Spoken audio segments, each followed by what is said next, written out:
Resident Evil 4 is a cult classic game that everyone knows about. It's considered the best game in the series and even the genre as a whole. It has captured the hearts of many and still holds on tight, and it seems like it will continue to do so for a long time since the remake was released and it turned out really good. However, there were some nuances, and we'll talk about them in our review of Resident Evil 4 Remake. So, grab a pack of chips, sit in a comfy chair, and let's get started.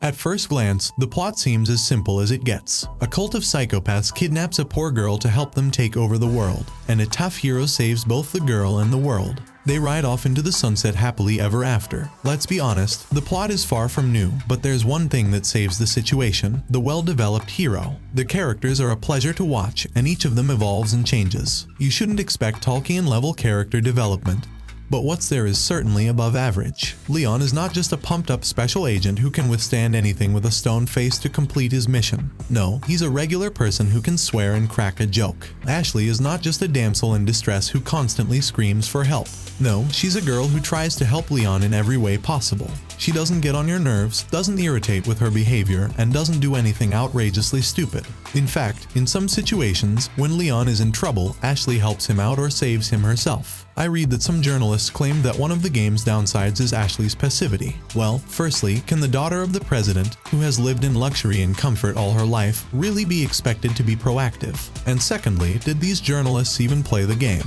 But it's not just the characters that make the story of Resident Evil 4 Remake interesting to follow. The villains are also well crafted and memorable. The village elder, Ramon, and Jack Crosser, each of them leaves an impression, either because of their charisma or their interesting appearance. However, the main villain is a disappointment. Not only is he an uncharismatic character, but he's also the easiest boss to beat, taken down in just a minute. This guy was a letdown, but thanks to the good heroes and villains in the story of Resident Evil 4 Remake, it's still fun to watch even if you already know that the hero will save the princess, and they'll ride off into the sunset in the best traditions of Mario.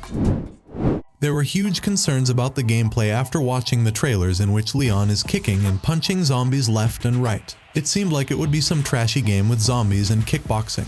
But thank goodness the concerns were not justified. Yes, there is a mechanic for kicking zombies, but A, it doesn't happen too often, and B, it looks organic and doesn't ruin the atmosphere. Honestly, sometimes it's satisfying to kick a group of screaming villagers. In all other aspects of gameplay, the game feels great. Yes, it tries to sit on two chairs. On one chair, we have action with explosions and dynamic shootouts, and on the other chair, we have survival horror in which you need to conserve ammo and try not to miss enemies. Yet the game manages to sit on both chairs. The action here is not over the top and doesn't turn into Call of Duty with zombies. Shootouts are dynamic, but you still need to conserve ammo, so you have to shoot enemies quickly and accurately. God forbid one bullet hits a wall instead of a cultist's head, and it's all over. Of course, there is no shortage of bullets like in Resident Evil 2, but you shouldn't waste them either. By the way, about conservation, to fit more items into your case, you need to arrange the contents, and then extra space will become available. And it's done very nicely. I was pleased to see a separate minigame where you have to arrange items in your case. The enemies in the Resident Evil Remake are extremely diverse, which is really cool. Each location in the game introduces a new enemy with their own strengths and weaknesses. Each enemy requires a unique approach. Even default human enemies are different. Some wear body armor and others wear helmets. So shooting one in the body might not be as effective as shooting another in the head. It might sound basic, but this level of detail isn't seen in many new video games. Some special enemies are really nerve-wracking.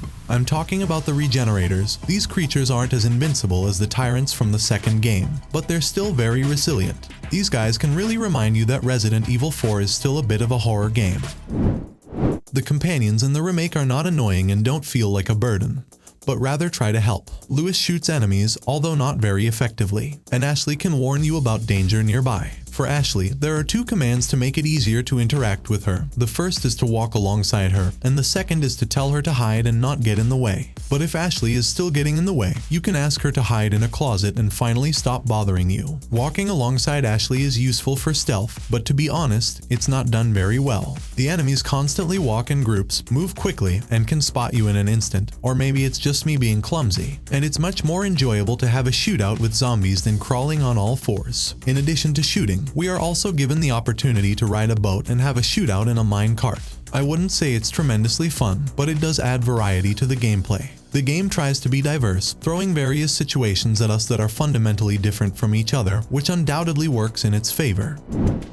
Puzzles, well, this is pure Resident Evil. To progress further, you need to find the key to the door, and different parts of the key are scattered around the location. And to put all these parts together, you need to spend an hour on each location and defeat a mini-boss. We're exaggerating a bit, but you know Resident Evil has always been like this and always will be. But there is a fly in the ointment in the game. The shooting range not only slightly spoils the atmosphere, but also rewards you with gold and silver tokens. You can insert these tokens into the machines, and depending on the combination of these tokens, you'll get keychains. These keychains can be hung on the cases and give you a passive bonus. But to be honest, most of these bonuses are extremely useless, so when another token drops, you feel more frustration than joy. Overall, the game turned out to be excellent. It has a lot of advantages, and the disadvantages are there, as in any game. But there are so few of them that you don't even want to remember them. As for optimization, we didn't experience any bugs throughout the game, which is a big rarity for games these days. So yes, the game is recommended for playing, especially if you're a fan of survival horror. And that's all from us. Share your thoughts on Resident Evil 4 in the comments. Don't forget to like, subscribe to the channel, and hit the bell. Stay with us, it's going to get even more interesting from here on out. See you on Subgamer. Watch and play with us.